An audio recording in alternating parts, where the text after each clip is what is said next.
Welcome back to the Risk Manager's Corner.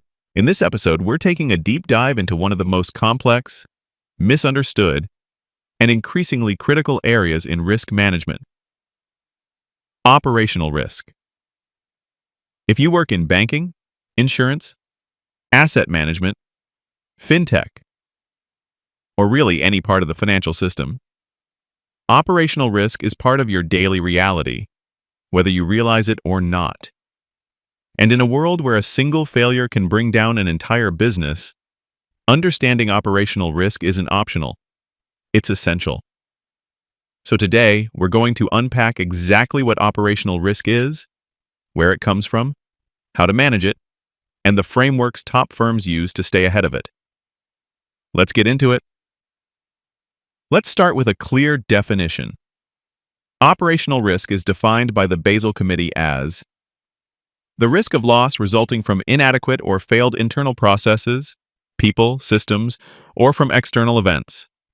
That includes everything from employee mistakes, to technology failures, to cyber attacks, to lawsuits and natural disasters. Importantly, operational risk includes legal risk, like fines, lawsuits, or regulatory penalties. But it does not include reputational risk, even though operational failures often lead to reputational damage. Think of operational risk as everything that can go wrong inside your business, or because of things you can't control, but still need to prepare for. So why does this matter? Because in today's financial system, operational risk is one of the most likely and most damaging forms of risk. It's not theoretical. It's real, and it's everywhere. Historically, operational losses were written off as the cost of doing business. But now, a single operational event can destroy a company. We've seen massive fines from compliance failures, catastrophic losses from rogue trading, and cyber incidents that wiped out years of client trust. And the scary part? Most of these failures are preventable if the right controls, governance, and culture are in place. Operational risk isn't a back-office issue. It's a board-level, career-defining issue. The Basel Committee gave us a way to classify operational risk events, a kind of universal language for understanding how these risks show up in real life. There are 7 event categories. 1. Internal fraud, when employees steal or game the system. 2. External fraud, when outsiders hack, scam, or steal from your organization. 3. Employment practices and workplace safety, lawsuits, harassment, or injuries. 4. Clients, products, and business practices, mis-selling, product design flaws, or fiduciary breaches. 5. Damage to physical assets, caused by natural disasters, terrorism, vandalism. 6. Business disruption and system failures, tech outages, infrastructure collapse. 7.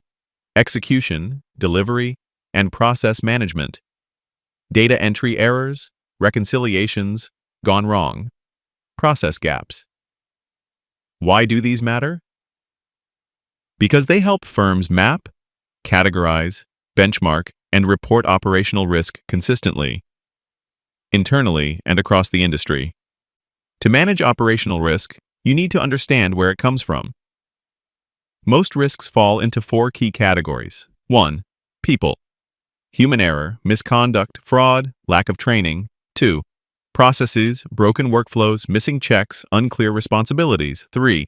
Systems, outdated software, untested code, poor integration. 4.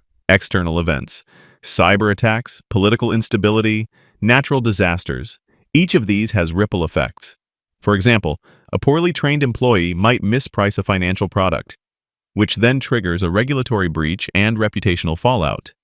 So risk professionals must not just ask what could go wrong, but also how, where, and why would it happen. The first real step in managing operational risk is identification. That means creating a risk profile across your business, looking at each function, system, team, and product to figure out where things could break down. Tools for risk identification include self-assessment questionnaires, internal audit findings, incident reports, process walkthroughs, risk control self-assessments, RCSAs, interviews and workshops with staff and stakeholders. The goal is to spot exposures before they become events. And just as important, assign risk ownership. Every risk must have a clear owner responsible for monitoring and managing it. Next comes risk assessment, figuring out how serious each risk actually is. We look at two dimensions. 1. Likelihood. How probable is the risk? 2. Impact. How severe would the consequences be? We often use a heat map, with low to high scores for both dimensions, to visualize and prioritize risks. You might also run scenario analysis, asking, what if this went wrong? What would it cost us? How would we respond? Some firms use external data from bodies like ORX to compare themselves to industry loss trends. Useful, but always contextual. Because operational risk is notoriously hard to model, qualitative judgment is just as important as numbers. A mature operational risk framework follows a simple, repeatable cycle. 1. Identify risks. 2. Assess and measure them. 3. Implement controls to reduce exposure. 4. Monitor performance and incidents. 5. Report and escalate issues. 6. Review and improve continuously. It's not a one-time exercise. It's a living system, embedded in the organization. Controls are the heart of operational risk management. There are preventive controls like dual approvals, access limits, segregation of duties, user permissions, process automation. And there are detective controls like reconciliations, exception reports, independent reviews, audits, monitoring dashboards. You need both. Prevention is ideal, but detection is your second layer of defense. There are 4 basic ways to respond to risk. We call them the 4 T's. 1. Tolerate, if the risk is low and acceptable. 2. Treat, if you can reduce it with controls or process improvements. 3. Transfer, using insurance or outsourcing. 4. Terminate, shutting down the risky activity altogether. Smart firms don't overreact or underreact. They make clear, documented, risk-based decisions and align them with their risk appetite. Here are some of the tools used to track and manage operational risk. Risk registers, a master list of risks, owners, controls, and action plans. Key risk indicators, KRIs. Metrics that warn you when a process is breaking down. Incident logs, reports of actual losses or near misses. Root cause analysis, a deep dive to understand what failed and why. Together, these tools create a real-time picture of operational risk across the business, so you can respond before it's too late. Under Basel, firms must hold capital for operational risk, especially for large or complex institutions.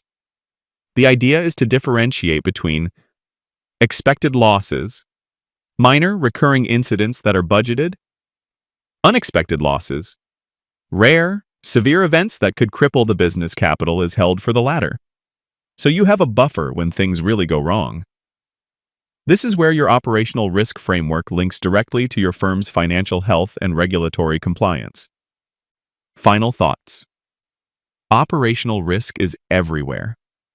It doesn't live in risk models. It lives in the real world, in people, in processes, in culture, and in technology. It's the most human, most unpredictable, and often the most devastating risk in financial services. But with the right framework, tools, and leadership, it can be identified, measured, managed, and controlled. If you want to lead in financial risk, don't just focus on market and credit. Master operational risk. Subscribe to Risk Manager's Corner for weekly deep dives. Drop your comments, questions, and requests. We read everyone. See you in the next one.